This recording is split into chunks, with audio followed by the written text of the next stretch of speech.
Hola, muy buenas tardes. Buenas tardes a los asistentes, a los que no puedo ver. Buenas tardes, Guadalupe.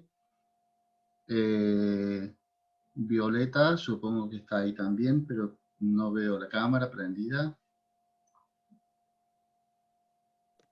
Hola, Violeta, buenas tardes. Buenas tardes. ¿Qué tal? ¿Cómo les va? Bienvenidas a ustedes también, especialmente a, a este CIEF tan particular que nos congrega este año en modo virtual. Eh, y al resto, a los asistentes, les doy la bienvenida a esta conferencia, en este caso compartida, que lleva por título Sexo, Género e Identidad, que tienen que ver con las prácticas en el aula y cómo nos acercamos a su investigación.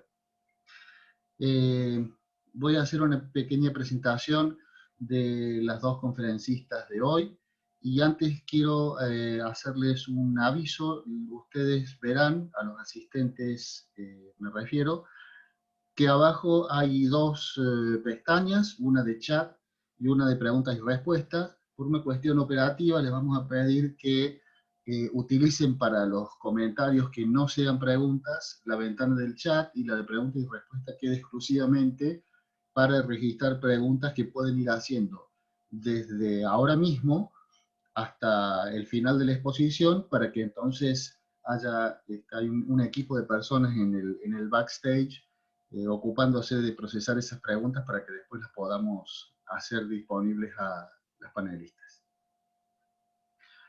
De nuestras dos expositoras de hoy, la primera es Violeta Jardón. Violeta Jardón es antropóloga, es profesora titular de Introducción a la Metodología y Técnicas de Investigación de la carrera de Antropología de la Facultad de Humanidades y Artes de la Universidad de Rosario. Es directora del Programa Universitario de Diversidad Sexual del Centro de Estudios Interdisciplinarios, también de la Universidad de Rosario, y es coordinadora del Comité Académico de Género de la Asociación de Universidades Grupo Montevideo. La doctora Guadalupe Molina es una coterránea nuestra, es de acá de Córdoba, es profesora y doctora en Ciencias de la Educación por la Facultad de Filosofía y Humanidades de nuestra Universidad de Córdoba. Es magíster en Investigación Educativa con mención socioantropológica por el Centro de Estudios Avanzados, también de la Universidad de Córdoba. Es docente investigadora de la Facultad de Filosofía y Humanidades y de la Facultad de Ciencias Sociales de la Universidad de Córdoba. Integra el equipo docente de Seminarios, Géneros, Sexualidad y Espacios Educativos. Desde el 2004 trabaja en investigación socioantropológica y docencia de grado y posgrado sobre género, sexualidad, jóvenes estudiantes, instituciones educativas, políticas de sexualidad y género para la escuela. Es autora de varios artículos sobre estas temáticas, y en particular del libro Género y Sexualidad entre Estudiantes Secundarios, un estudio etnográfico en escuelas cordobesas, que se editó en el año 2013. Los dejo ahora, voy a apagar mi cámara con las panelistas y en un rato volvemos a vernos. Muchas gracias. Bueno, buenas tardes. Primero, bueno, quería agradecer la invitación. Como dijo Enrique, yo soy antropóloga, no es un ámbito muy común para nosotros. Para esta presentación, bueno, lo que preparé tiene que ver con una perspectiva epistemológica vinculada a pensar cómo, por un lado, vamos pensando la perspectiva de género y sexualidades, siempre pareciera que está separada de la perspectiva científica de las ciencias como la física, las ciencias duras. Y bueno, mi idea es hacer un pequeño recorrido histórico para que podamos ver cómo en realidad estos dos conceptos se fueron construyendo mutuamente, por un lado, al mismo tiempo que fueron dando cada vez la sensación de que no tenían nada que ver. Podemos poner como un momento inicial, digamos, de la ciencia moderna a la época del Renacimiento, cuando se pasa de una mirada eclesiástica, metafísica, a una mirada más terrenal, fundamentalmente cuando empiezan a poder diseccionarse los cadáveres, ¿no? Una mirada hacia el cuerpo. En este contexto también, por supuesto, surge, como saben, la física de Newton, y bueno, toda su perspectiva mecanicista. Voy a compartir un pequeño PowerPoint que estuve armando porque me parece que puede ser un poco más claro. No estaría pudiendo. Aquí. Aquí, bien. La ciencia moderna, como planteaba, lo que empieza es a pensar que sus productos tienen que ser productos de investigaciones. Esas investigaciones tienen la característica de ser producidas por hechos empíricos, por experimentos, en donde lo que empieza a ocurrir, por supuesto, a través del tiempo, ¿no? Es que se empieza a considerar cómo tiene que ser una investigación y por lo tanto cómo tiene que ser el sujeto que investiga. Y ese sujeto tiene que ser objetivo. Y los hechos de las investigaciones tienen que ser públicos, es decir, tienen que tener testigos. Lo importante de esta, de esta época es que se pasa de una perspectiva, de una mirada, si se quiere, celestial, a una mirada de la naturaleza. Ahora bien, esa idea de naturaleza se va construyendo a través de que se va avanzando en la idea de lo científico. Y se la posiciona como un lugar inmutable, clasificable, porque a partir de lo clasificable encontramos las leyes científicas, y como un origen sobre el que imponemos la tecnología. Digamos, naturaleza y tecnología se posicionan como un espacio opuesto. Para que un experimento científico pueda ser objetivo y funcione como tal, tiene que parecer como que no es producto del investigador, como que no es fabricado, sino que es algo que se descubre. Para esto, como decía, el sujeto investigador tiene que tener algunas características. Y esas características tienen que ser que sea lo más invisible posible. Esto nos fue llevando a una perspectiva en donde este sujeto supuestamente no tenía características propias, digamos, no tenía marcas. En paralelo, y también vinculado a esta investigación sobre los cuerpos, que decía en un comienzo, se empieza a trabajar anatómicamente sobre la idea de la diferencia sexual, es decir, que varones y mujeres somos opuestos complementarios. Previo a esto había una idea de que de lo que se llama el unisexo, es decir, el sexo masculino era el sexo completo y el sexo femenino era una versión degradada. Pero de alguna manera había una idea de unidad. A partir de estas investigaciones, surge la aparición de los, y la clasificación de los órganos llamados sexuales. Aparece, por ejemplo, el útero, algo que no se conocía. Pero claro, ¿qué es lo que va ocurriendo? Hay una idea de cómo debe ser la organización social. Y esta idea de organización social está basada también tautológicamente en una base de una naturaleza común original, y que la sociedad debe respetar esas leyes naturales. Entonces, lo que termina ocurriendo es que cuando se van haciendo investigaciones sobre los cuerpos, aparece la idea o sea, frente a,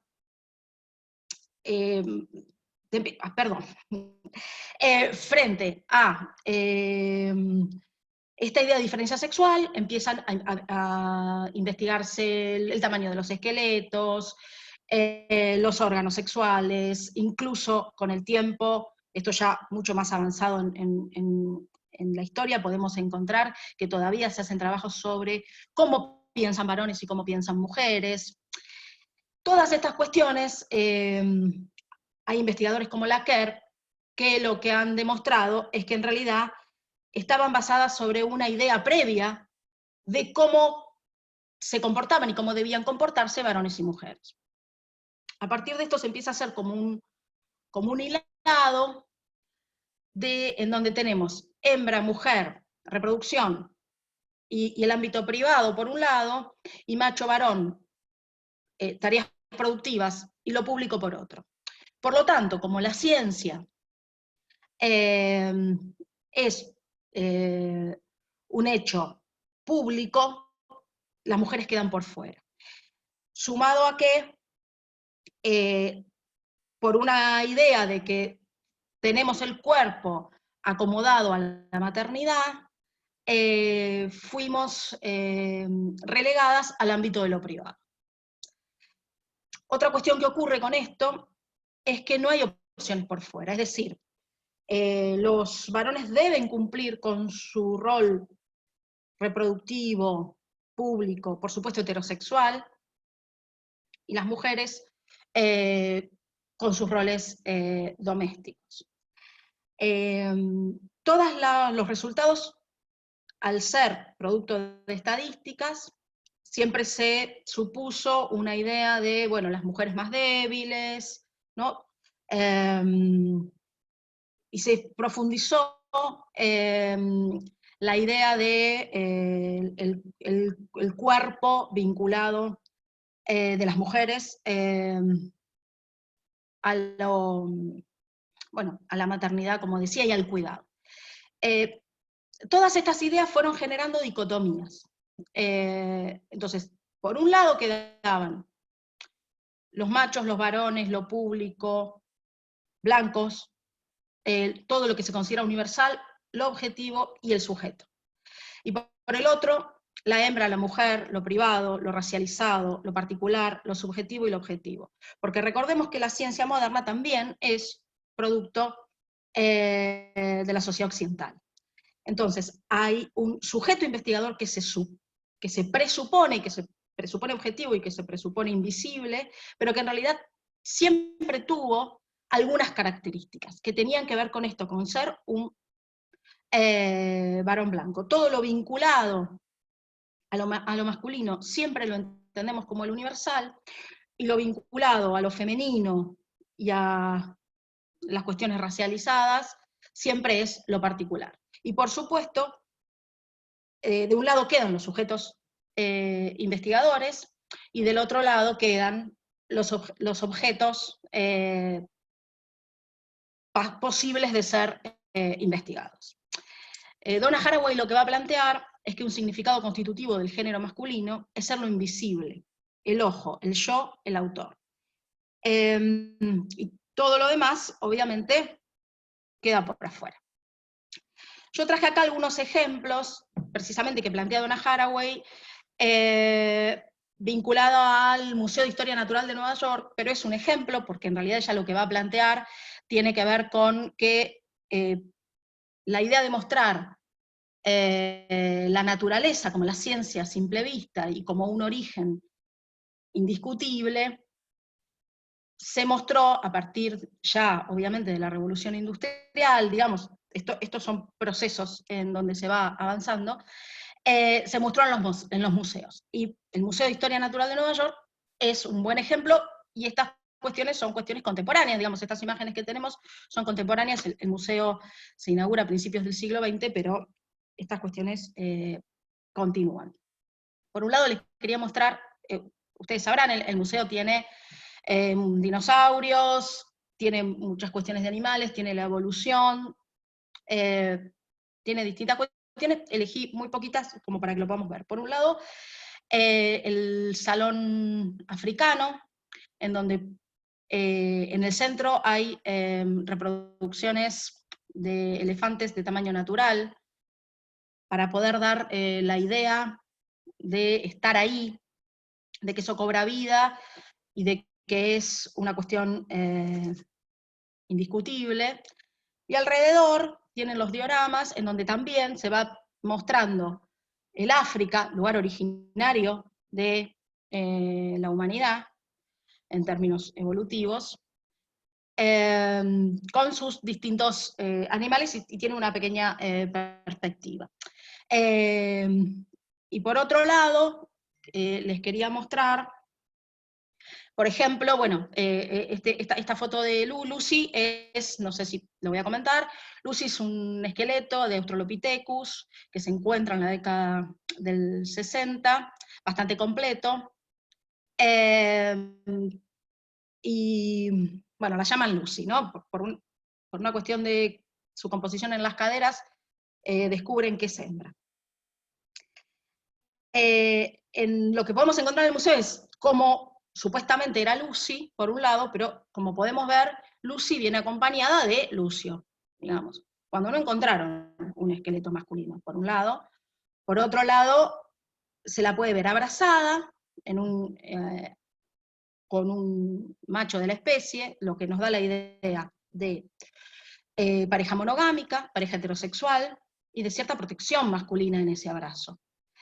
De alguna manera, lo que podemos ir viendo es cómo la idea que vamos mostrando de la naturaleza y de eso inamovible, en realidad, y cómo vamos creando nuestras hipótesis, en realidad está vinculado a cómo suponemos una organización social, incluso primigenia en este caso. Otra cuestión significativa es que en este museo de historia natural, hay muchas representaciones de culturas no occidentales, en donde va quedando claro que están puestas del lado de la naturaleza, y no de la cultura y la tecnología. Poder pensar esto implicaba poner la organización social en un lugar de posible evolución de Occidente, evolución masculina, sin rasgos marcados, como decía antes, en donde, como planteaba en un comienzo, la naturaleza y la tecnología eran posicionadas como opuestas, y la civilización avanzaba por sobre la tecnología, por sobre la naturaleza. Entonces, a mí lo que me parece importante es que podamos ver, estos son pequeños ejemplos que yo busqué como para comentarles, cómo hay una idea original de la ciencia moderna en donde se van interrelacionando, por un lado, los cuerpos sexuados, cómo vamos investigando en función de esos cuerpos y su dicotomía, los roles de género, al mismo tiempo que el sujeto investigador que presuponemos es un sujeto sin marcas.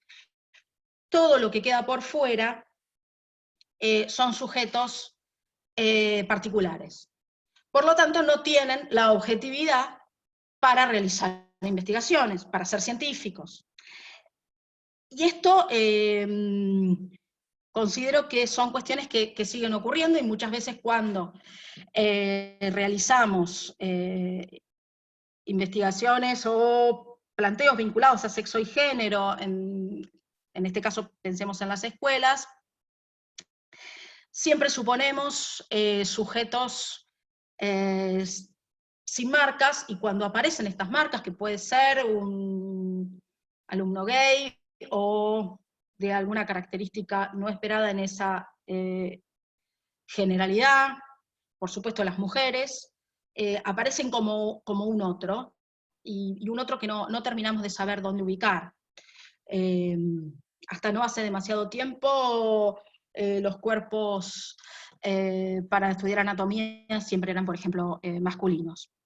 Por supuesto que ya a partir del siglo XX, tanto los estudios culturales como de la disidencia sexual y feminista se empiezan a plantear que no hay un sujeto sin marcas, que todos hablamos desde determinado lugar, empiezan a proponer los llamados conocimientos situados, es decir, que podamos pensarnos desde donde hablamos. Y eso, y cuáles pueden ser las hipótesis que podemos construir en función de las experiencias de vida que tenemos. Y eso, bueno,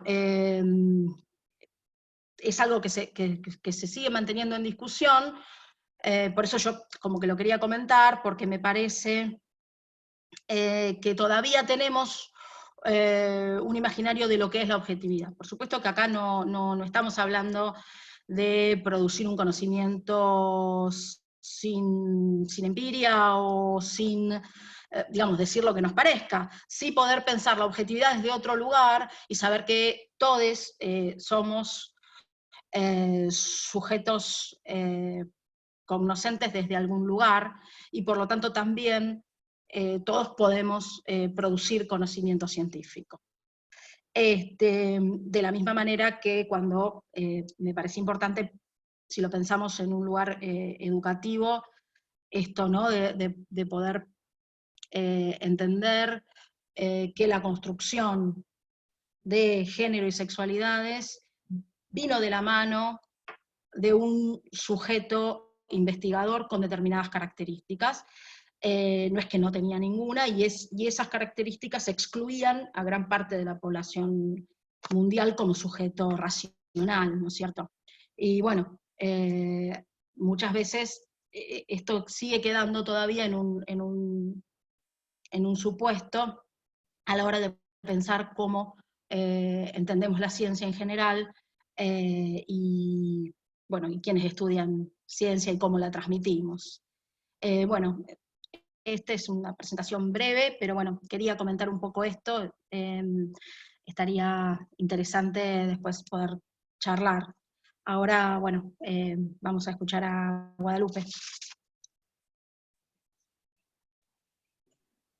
Bueno, muchas gracias, Violeta, por el pase. Ya empecé a pensar cosas en función de lo que voy a presentar y lo que has traído, que seguramente van a encontrar puntos de conexión y nos van a permitir dialogar. Yo voy a leer, puede ser un poquito más aburrido, pero necesitaba ordenar un poco las ideas, sobre todo para poder administrar el tiempo. Bueno, en primer lugar también quiero agradecer esta invitación al 15º Simposio de Investigación en Educación en Física. Quiero agradecerle a Enrique Coglioni y a todo el comité organizador del evento, a su comité científico, y también agradecer la presencia de quienes hoy se han acercado a esta mesa titulada Sexo, Género e Identidad, que tienen que ver con las prácticas en el aula y cómo nos acercamos a su investigación. En segundo lugar, quiero contarles, decirles que me produjo una gran inquietud esta invitación, que me resulta muy estimulante, el desafío de conversar con una tribu, y lo pongo entre comillas, algo distinta, ¿no? Porque se dedica a la física, pero también en parte colega, ya que compartimos el ser docente y el interés por la educación y la investigación en educación. Desde la perspectiva socioantropológica, en la que desarrollo mis tareas de investigación y docencia, en todo proceso de conocimiento pasa algo de esto, ¿no? De acercarse y distanciarse, y es lo que nosotros en parte llamamos como dos movimientos, los procesos de conocimiento, de transformar lo exótico en familiar, y de transformar lo familiar en exótico. Es decir, por un lado, producir acercamientos, comprensiones, familiarizarnos con aquel objeto de conocimiento que abordamos, y al mismo tiempo ejercer un extrañamiento, una desnaturalización, un distanciamiento de aquello que nos es habitual como verdad instalada, como la que contaba Violeta, sobre lo que estudiamos. Esta doble tarea, que ha descrito también, entre otros, Roberto da Mata, un antropólogo brasilero, nunca se desarrolla de manera perfecta y a su paso genera un conjunto de experiencias que generalmente los investigadores dejamos de lado. Aquello de carácter emotivo, sentimental, allí habitan lo no esperado, lo anecdótico, lo residual de los procesos de investigación. Bueno, ustedes dirán que tiene que ver esto con el género, la sexualidad y la educación sexual integral, donde un poquito voy a detener la mirada. Bueno, creo que tiene mucho que ver. Para mi tesis de doctorado llevé a cabo un trabajo de investigación de carácter etnográfico con estudiantes secundarios sobre género y sexualidad. Me preguntaba al inicial cómo vivían, experimentaban la sexualidad en la escuela, qué relaciones de género construían, y qué hacía o cómo se posicionaba la escuela en estas tramas. Cabe aclarar que cuando digo escuela estoy pensando en términos amplios, espacios educativos de distintos niveles. Aquel trabajo estuvo atravesado por incertezas, por dudas, por incertidumbres, imprevistos, elementos desestabilizadores, que cuestionaron mis supuestos y esquemas de investigación, incluso me interpelaron como sujeto social. El encuentro con esos otros, en los procesos de conocimiento, trae o lleva siempre esa complejidad. El trabajo al que me estoy refiriendo se desarrolló entre el 2004 y el 2012, y si bien ya tiene algunos años, me permitió registrar y analizar modos de construcción de sexualidades y relaciones de género entre pares en la secundaria estatal. Aquella investigación abordó la diversidad sexual en la escuela, los embarazos adolescentes, las maternidades y paternidades, el erotismo, los afectos, las amistades y noviazgos en la trama escolar, y comprendió que los vínculos entre estudiantes y el vínculo pedagógico con profesores también se sostienen en las posibilidades de leer y comprender aquello que ocurría en los procesos de enseñanza. Entre otros episodios o cuestiones que a veces parecen poco relevantes, analicé la circulación de cartas entre compañeros, había pocos celulares en aquel entonces y no hace muchos años, su resguardo como un tesoro para conservar el valor de las amistades. Tramé vínculo con algunos estudiantes gays de 14, 15 años, que se planteaban desde una identificación sexogenérica clara, ¿no? Sus relaciones con otros estudiantes y con docentes. Miré recreos, ferias, clases, donde circularon rumores y prácticas de cortejo y seducción entre compañeros. Escuché relatos diversos sobre prácticas eróticas que involucraban a chicos y chicas durante el secundario. Conocí historias duras de embarazos adolescentes, de jóvenes, muy jóvenes en algunos casos, que encontraban en la escuela un espacio de resguardo y acompañamiento. Quiero acentuar dos cuestiones en relación a este planteo, que trata de conjugar un objeto de estudio, en este caso, el género y la sexualidad adolescente en la escuela, y una perspectiva de abordaje de la investigación educativa, la perspectiva socioantropológica.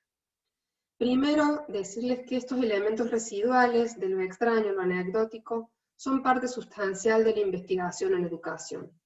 Lo que nos sorprende e interpela en los trabajos de investigación, los que nos perturba a la vez, nos potencia y desafía, en tanto nos indica aquello que es propicio profundizar teórica y empíricamente.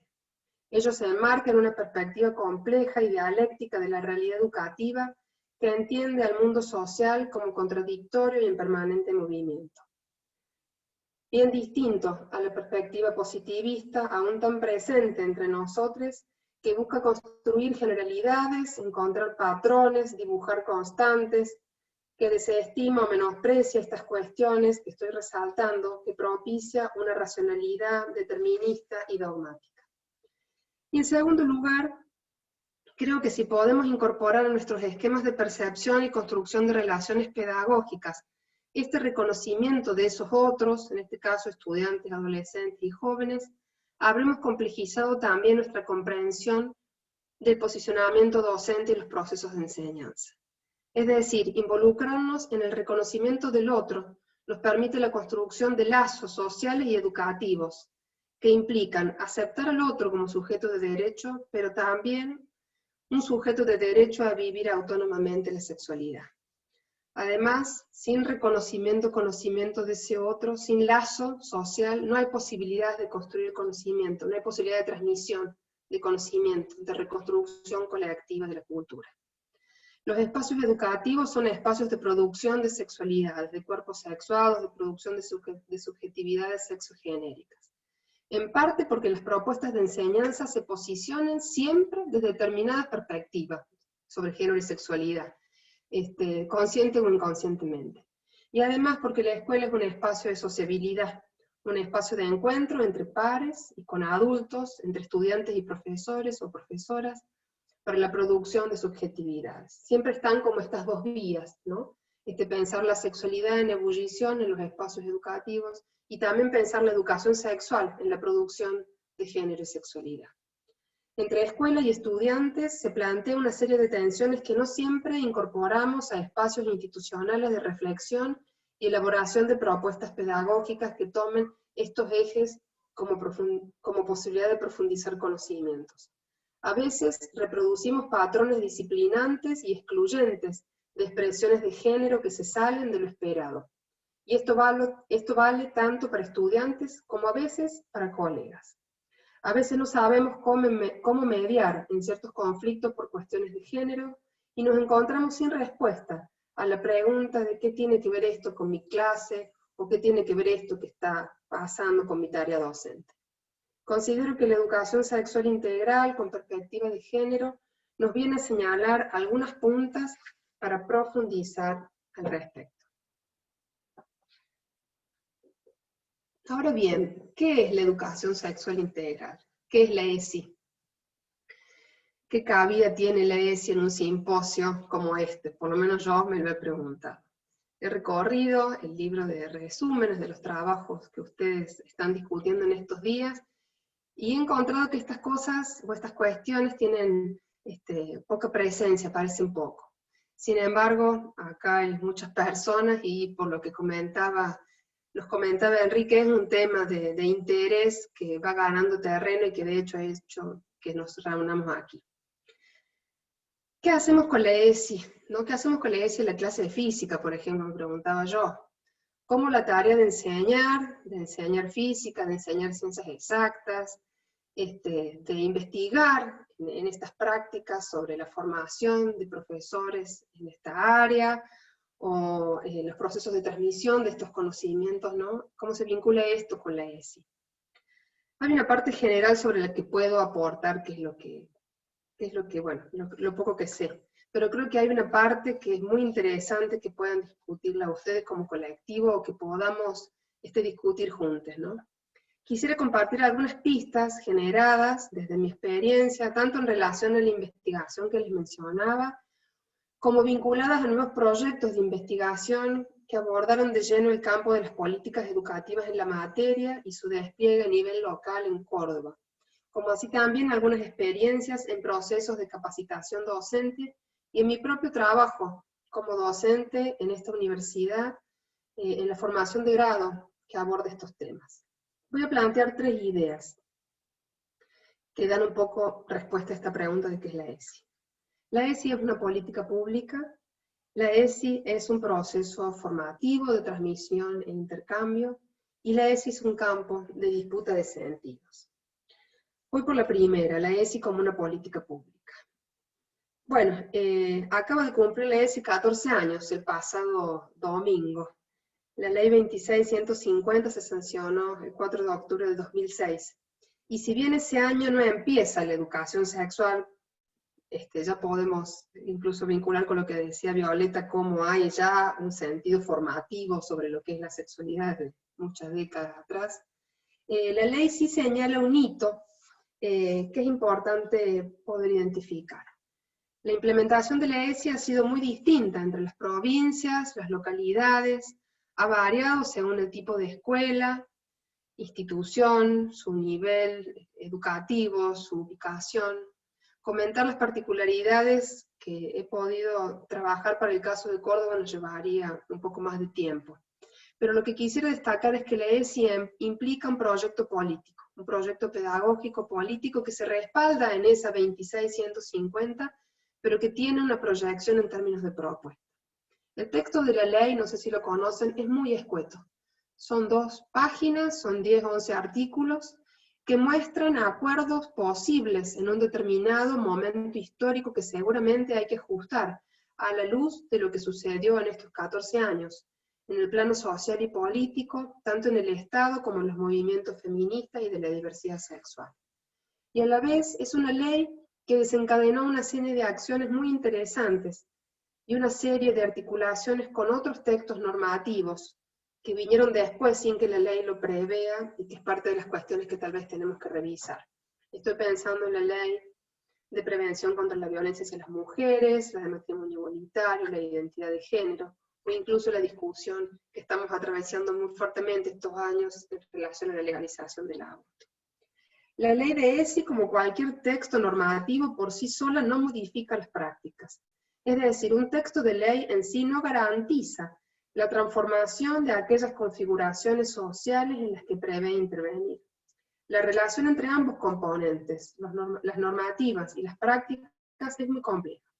En este sentido, la perspectiva socioantropológica en educación advierte que la experiencia escolar cotidiana siempre transforma las prescripciones estatales y produce un contexto formativo particular, tanto para docentes como para estudiantes. Considero que en el 2006 inicia lo que podríamos llamar un proceso de disputa legitimada de prácticas, propuestas educativas y debates sobre la educación sexual en nuestro país. Esta ley 26.150 es muy importante porque explicita un posicionamiento del Estado respecto a un tema socialmente relevante. Establece en su artículo 1 que todos tienen el derecho a recibir educación sexual integral en las escuelas de los distintos niveles. Con ello habilita, respalda, legitima a las instituciones educativas y sus docentes a desarrollar ESI. Muchos docentes han transitado en este tiempo un conjunto de experiencias de descubrimiento, de aprendizaje, de empoderamiento, de compromiso con los ejes de la ESI, ¿no? Es decir, con la perspectiva de género, el respeto a la diversidad, el ejercicio de los derechos, el cuidado del cuerpo y la salud, la valoración de la afectividad. A la vez han redefinido sus propuestas de enseñanza y apostado a la transversalidad de la ESI, tanto en el currículum como en las tramas institucionales. La segunda cuestión, para pensar la ESI como un proceso formativo de transmisión e intercambio. La educación sexual es una propuesta de transmisión de conocimientos. Es una invitación a revisar el currículum a ser enseñado y a analizar si aparece allí o no una perspectiva de género. Creo que la ESI es una excelente oportunidad para generar preguntas al campo educativo. Preguntas sobre los conocimientos a ser enseñados, sobre la relación pedagógica entre docentes y estudiantes, sobre la relación entre colegas, sobre el orden escolar.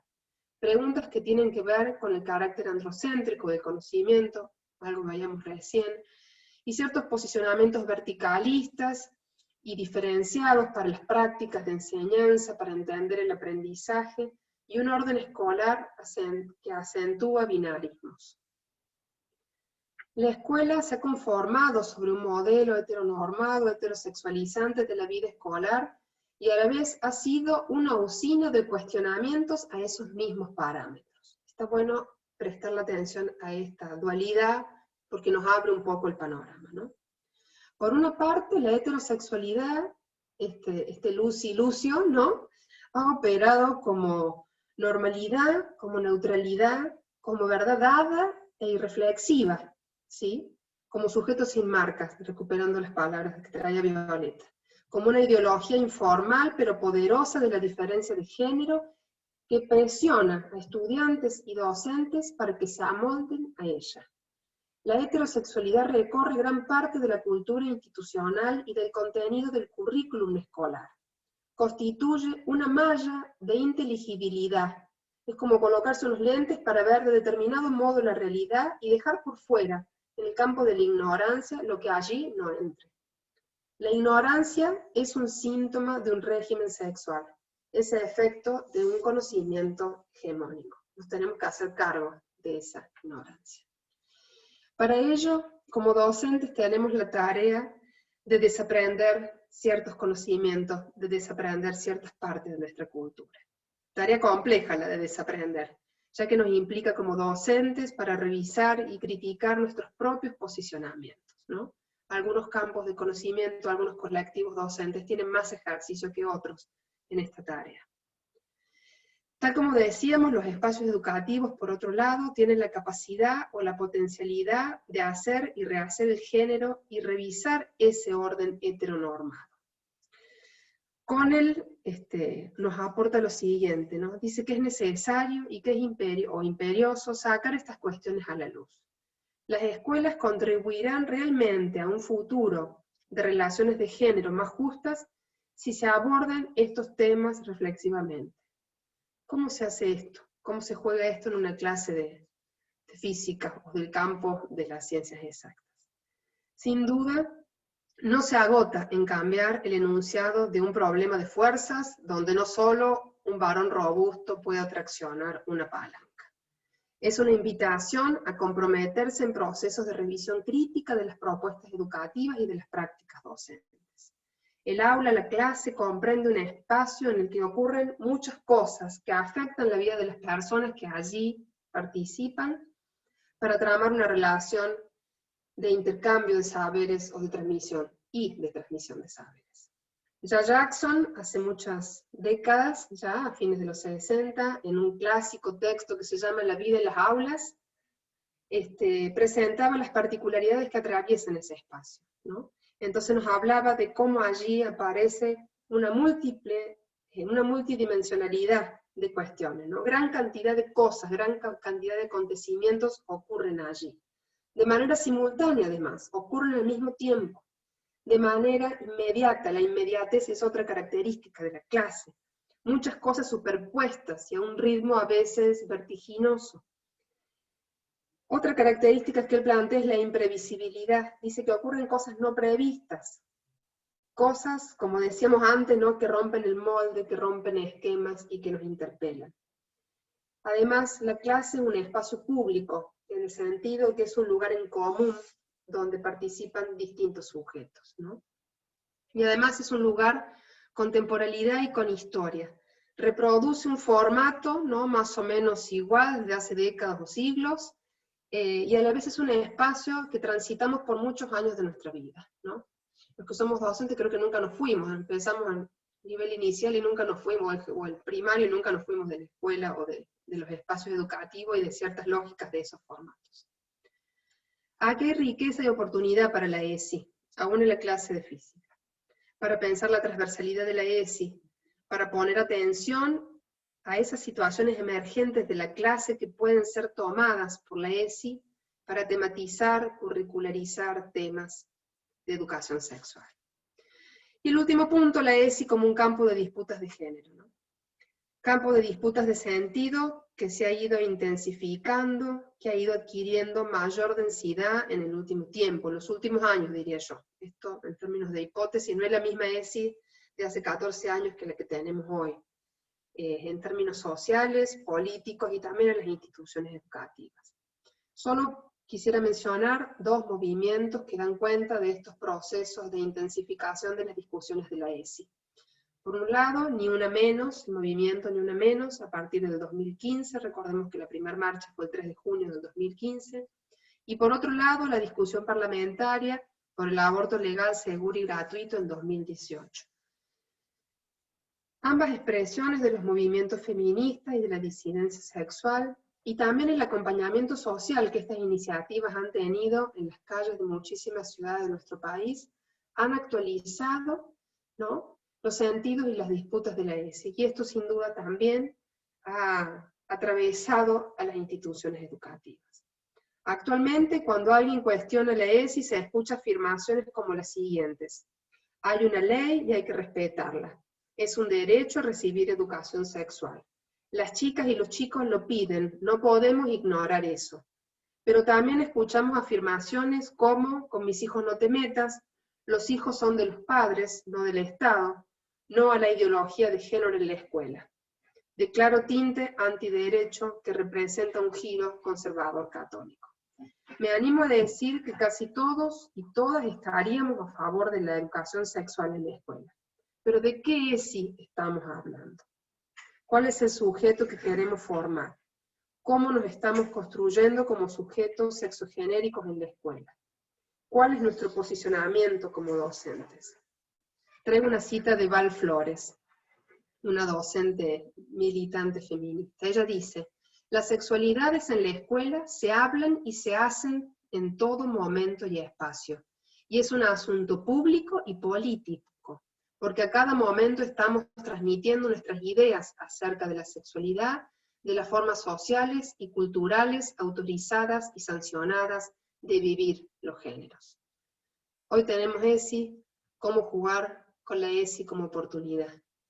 Bueno, la educación sexual en este campo viene a señalarnos un conjunto, como decía, de arena de disputa, que necesitamos, me parece, profundizar conversando y debatiendo, ¿no?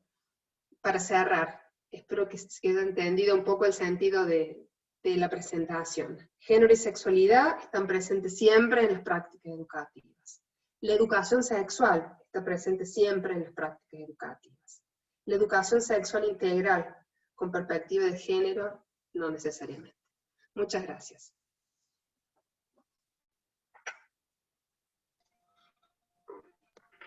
Bueno, muchas gracias, Guadalupe, Violeta.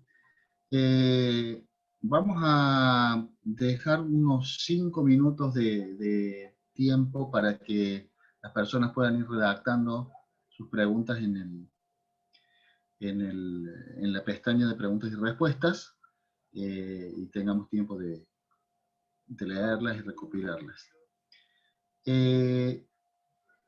A mí me parece que hay una cuestión que, digamos, me gustaría empujar un poquito la discusión hacia la mirada de los investigadores, ¿no? Porque la primera pregunta así más grande que a mí se me ocurre es digamos, para nosotros, los que estamos en esta área de investigación en educación, en física, la primera gran pregunta es, ¿por qué resultaría de interés o importante incluir las cuestiones de sexo, género e identidad en la agenda de investigación en educación en física? ¿Por qué consideran ustedes que sería pertinente, relevante, importante?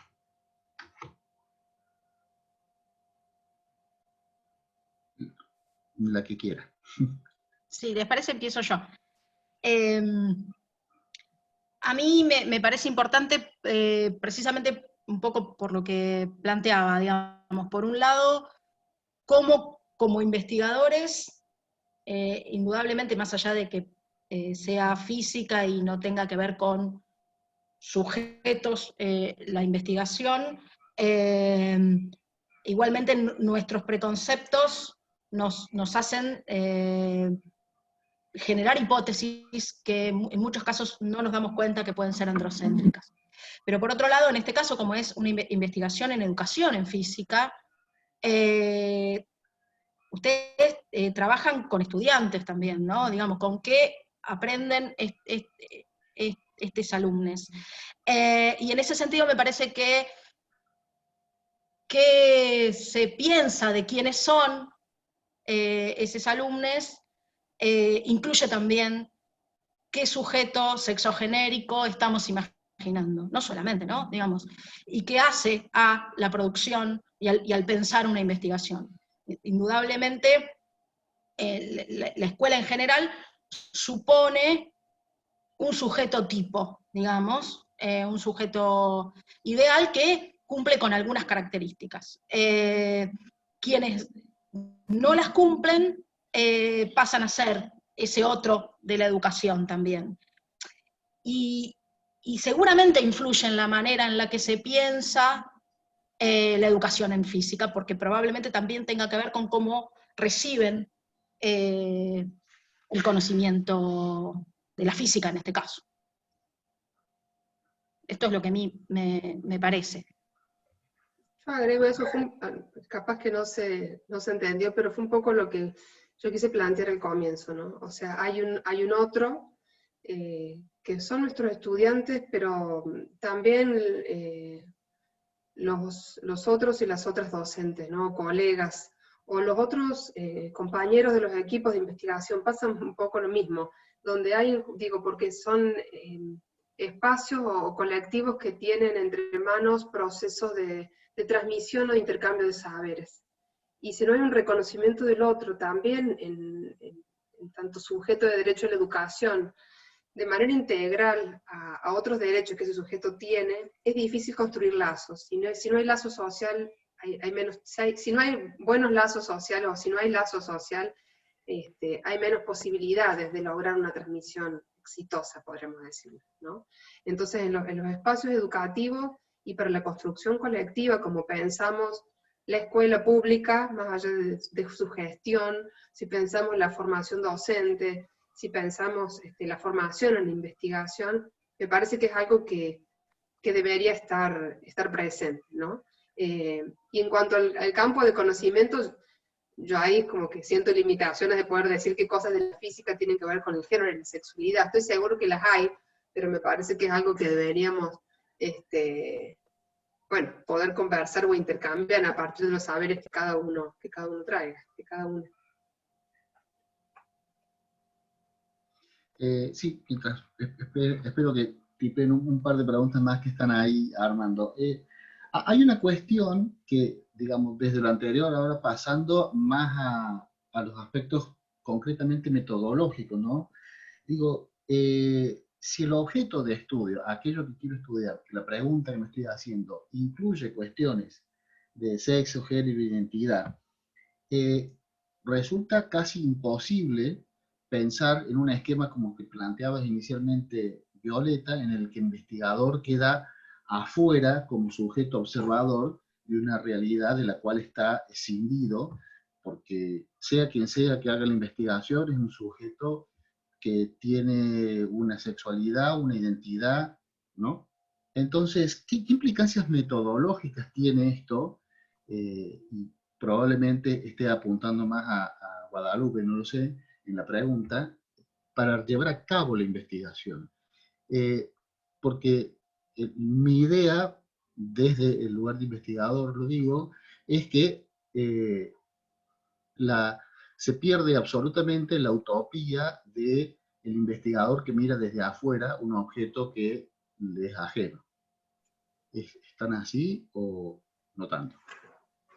Sí, yo no puedo hablar por las ciencias exactas, pero me parece que, y un poco también por lo que traía Violeta, o sea, nunca hay tal cosa objetiva como relación sujeto-objeto. Incluso mucho desde estas perspectivas antropológicas que creo que compartimos con Violeta, uno empieza con preguntas, no con objetos, ¿no? Es como que uno arriba, hacia el final de un proceso de investigación, a poder construir algunas pistas de explicación y de interpretación de aquello que se ha propuesto estudiar. Siempre los procesos son con otras personas, en el caso por lo menos de la investigación en educación, ¿no? Porque por más que sea una investigación en educación en física, me parece que acá hay mucho peso y mucho desafío en poder intercambiar cómo entendemos la investigación en educación, ¿no? Entonces, un poco yo también lo que trataba de traer, bueno, cómo todo esto que perturba en realidad, ¿no? Es donde hay que detener la mirada. En parte para deconstruir los esquemas y supuestos con los cuales trabajamos en investigación en educación, pero también para generar a partir de esas perturbaciones un conjunto de preguntas que puedan ser abordadas teóricamente, ¿no? O sea, me gustaría que Violeta a lo mejor continúe con esta idea de objetividad que ella trajo al último, tiene que ver con esto, no es la objetividad de ese positivismo y de esa dicotomía sujeto-objeto, es otra objetividad, es otra apuesta a la construcción de conocimiento que hacemos, ¿no? Ujú. Sí, bueno, yo coincido totalmente con lo que plantea Guadalupe.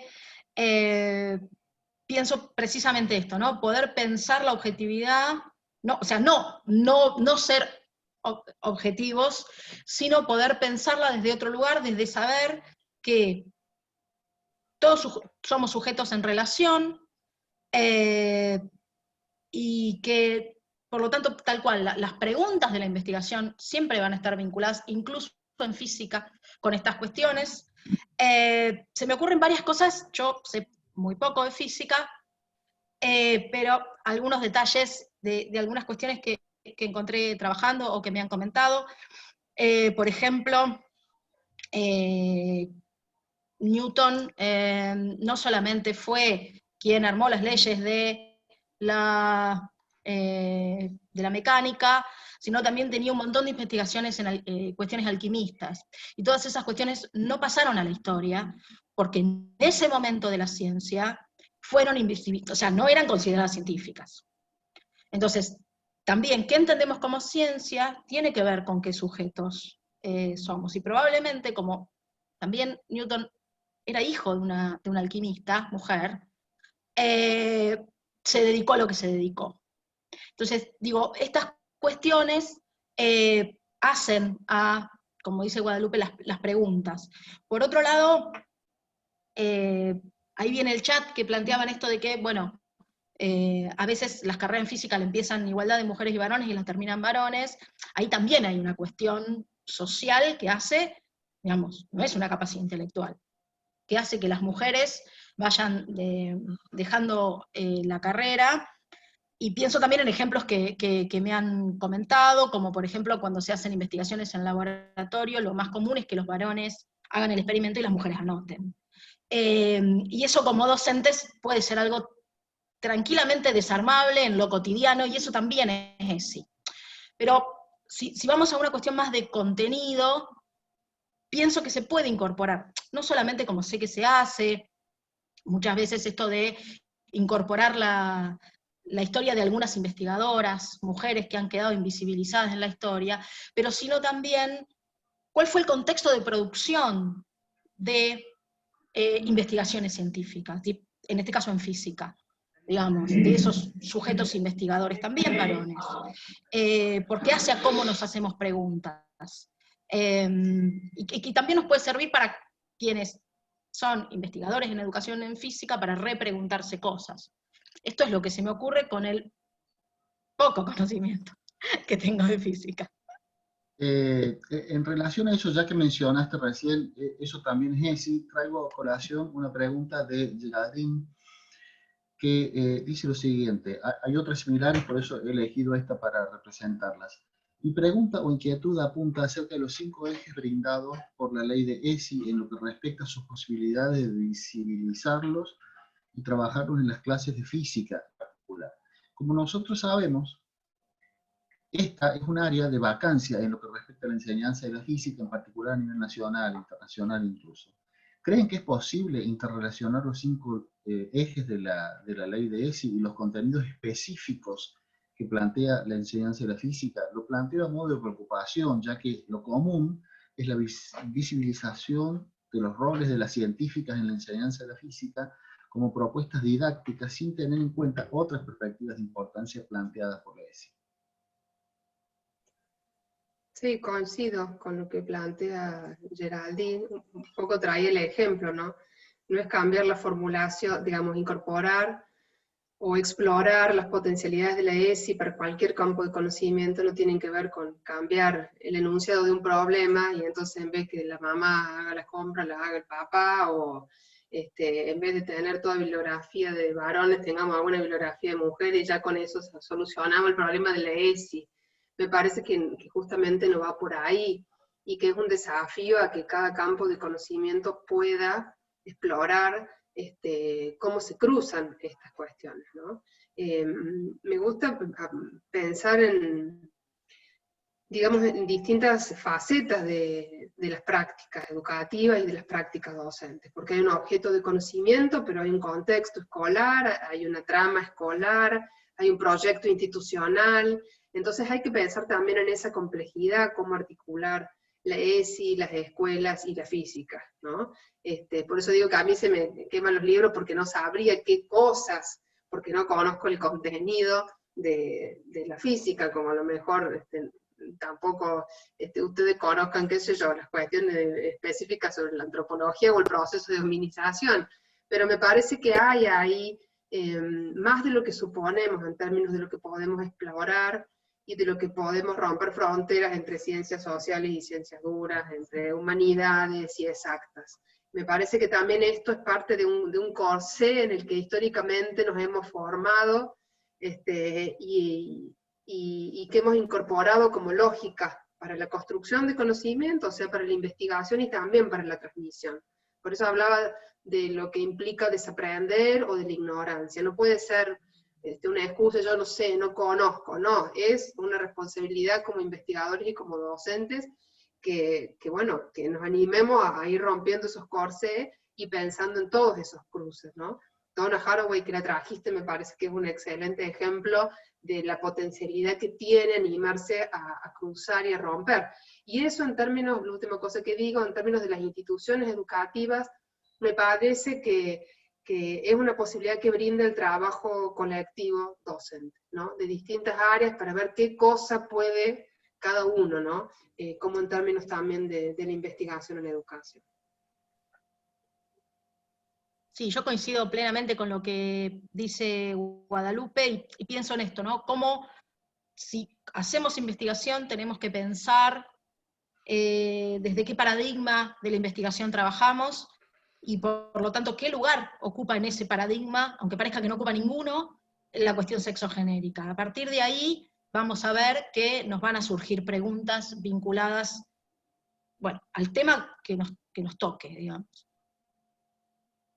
Traigo a colación ahora una pregunta de Juan Farina, que me parece que vuelve también a insistir sobre estos aspectos metodológicos, porque él pregunta, ¿cómo deconstruir lo que expuso Violeta en cuanto a cómo está definido el rol del investigador, según la mirada antropológica en cómo se hizo y se hace ciencia actualmente? O sea, hay un fuerte interés en el cómo, ¿no? ¿Cómo hacemos para? Y a lo mejor, no sé si esa es la pregunta más productiva. Me lo pregunto yo ahora también.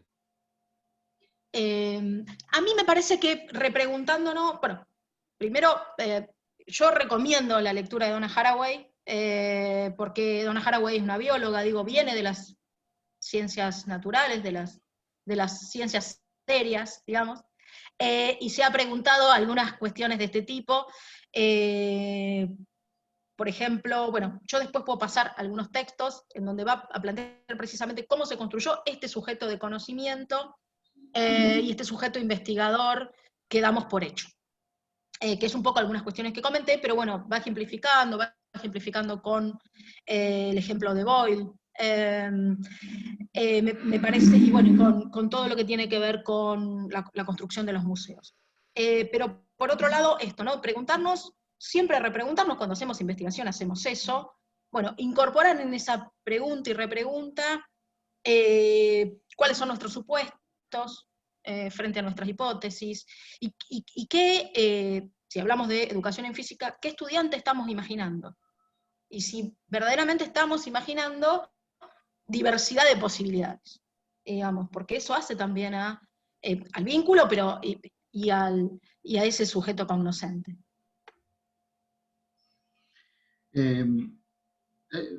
Hugo Nabone pregunta si ustedes consideran que de alguna manera el modo de trabajo en física como disciplina obtura o entorpece o podría entorpecer el trabajo de investigación a realizar en torno a estas temáticas? ¿Y en qué medida, cómo, si se puede evitar? A mí me parece, y esto es un supuesto por el poco acercamiento que tengo y, bueno, algunas charlas informales que he tenido, que probablemente no sea lo mismo la física experimental, hoy de laboratorio, que creo que también hay que repreguntarse cuestiones, que quienes trabajan en educación en física, porque indudablemente primero trabajan en educación, digamos, y ahí eso me parece un camino más corto, ¿no? Pero bueno, y por supuesto siempre digo también cómo esto se reproduce en el aula, cómo cuando se hacen prácticas para precisamente la educación en física en el aula, bueno, cómo se toma esa muestra, digamos, de estudiantes, qué se presupone de ahí, digamos, bueno, me parece que probablemente cuando se describe, estoy suponiendo, pero cuando se describe las características de esos alumnos, probablemente no se tenga muy en cuenta la perspectiva sexogenérica, bueno, podría tenerse en cuenta para ver qué nos repreguntamos en ese cruce de variables. Son cosas que se me van ocurriendo que pueden ser. No sé. Una cosa importante me parece que no hay respuestas a priori, ni recetas, ¿no? O sea, eso es como la primer mochila positivista y el primer corsé del que nos tenemos que desquitar, ¿no? Y es complejo, ¿no? Me acordaba de otro texto muy bueno de Judith Butler que se pregunta qué es la crítica, ¿no? O sea, son textos que un poco rondan la cuestión epistemológica, porque la pregunta que trae en realidad tiene un costado también desde ese lado, ¿no? O sea, ¿qué es producir conocimientos y cómo se produce? Entonces, me parece que hay que andar un poco también en poder conocer qué es lo que nos traen estos paradigmas. Traigo la palabra de una profe rosarina, Elena Achilli, que habla esto de las perspectivas dicotómicas, ¿no? Y de las perspectivas complejas dialécticas. Bueno, ¿qué sería una perspectiva dialéctica compleja en investigación, ¿no? Me parece que algunas de las cuestiones o de los textos que hemos mencionado abonan formarse en construir también un ojo, una cadencia de escucha en esa línea. Voy a hacer la última pregunta, ya creo que estamos en tiempo. Lucía Belén dice, veo muchas preguntas en torno a cómo aplicar esto en clase, o sea, esta preocupación por la aplicación. ¿Creen que es posible aplicar estrategias en clase que generen un cambio real sin una capacitación, formación, deconstrucción de los docentes, investigadores a cargo? Es una pregunta, comentario, pensando en los pocos espacios de formación y la poca asistencia a los espacios que se genera en torno a estos temas, en el marco, por ejemplo, de la Ley Micaela. No, bueno, sí, yo pienso que sería interesante poder contar con espacios de formación en esta temática que estén un poco focalizados a, por lo menos, las llamadas ciencias duras, digamos. Me parece que sería muy útil. Porque muchas veces precisamente la Ley Micaela viene muy bien, pero es como la punta del iceberg, ¿no? Eso cuando ya tenemos un problema y un problema de convivencia, pero no nos va a plantear algunas cuestiones bueno, más de tipo docente o epistemológico, por lo menos como conozco que se lo da acá en Rosario, digamos. Que viene bien, por supuesto, ¿no? Pero eso me parece. Sí, yo creo que son distintas líneas, ¿no? O sea, me parece legítima y necesaria esa demanda de capacitación sobre estas cuestiones, y ahí hay una responsabilidad indelegable del Estado, que no podemos obviar. Pero también pienso en los espacios de construcción colectiva, en las capacitaciones o en los encuentros entre pares para discutir estas cosas, para construir proyectos institucionales que tengan que ver con eso. La universidad y estos espacios también me parece que permiten, que son a la vez como de capacitación, ¿no? En un sentido de que nos permiten discutir, nos permiten repensar, desnaturalizar algunas cuestiones, y me parece que que también son muy valiosos, ¿no?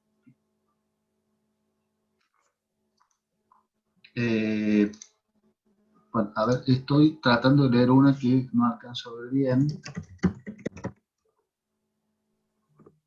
A ver. Dice, hay una discusión sobre la ley de ESI que dice que es una ley binaria, o sea, no sería totalmente inclusiva. ¿Qué piensan sobre ello? ¿Es real esta discusión sobre la ley? No sé muy bien qué... Sí, es real. Es un poco lo que también trataba de decir cuando dice, bueno, pasaron 14 años. La palabra género no aparece en la ley, por ejemplo. Y muy poquito respecto a las diferencias sexuales entre varones y mujeres, y para de contar. Y el mencionado, aumentado artículo 5 de la ley que dice que la propuesta de lo que trae la ley va a ser adecuada al ideario institucional. Entonces, bueno, sí tiene, me parece, estas cuestiones por revisar, por ajustar, y por profundizar en términos de la propuesta emancipatoria que trae la ley. Pero entiendo también que fue un texto de ley, como todos, producido en determinado contexto y en discusiones muy fuertes con los sectores católicos. Entonces, me parece que es fruto justamente de una negociación, ¿no? Siempre en las negociaciones se pierde algo.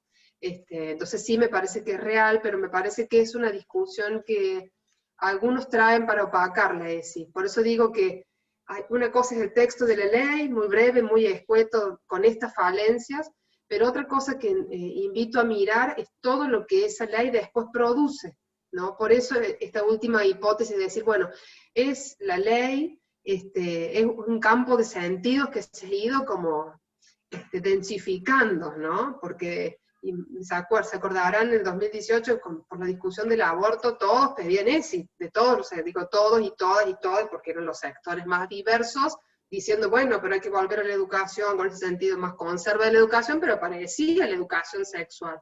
Bueno, por eso digo de qué educación estamos hablando, ¿no? Los ejes, los contenidos curriculares, los materiales se produjeron después del texto de ley, y ahí el texto de ley se encausa en una direccionalidad política bastante más clara, que hoy yo no tengo dudas que hace falta que revisemos, ¿no? Pero me parece que también en clave de poder ver, bueno, qué nos permitió aquel texto, ¿no? Dónde estamos ahora y qué necesitamos, ¿no? Y también qué fuimos produciendo en las escuelas y como sociedad en estos 14 años de ESI, ¿no? Bueno, les agradezco a ustedes en primer lugar por la disposición de haber participado en este congreso que a primera vista parecería tan lejano al campo disciplinar en el que se mueven ustedes, pero la verdad que es muy valioso que hayan querido colaborar con nosotros, con esta mirada.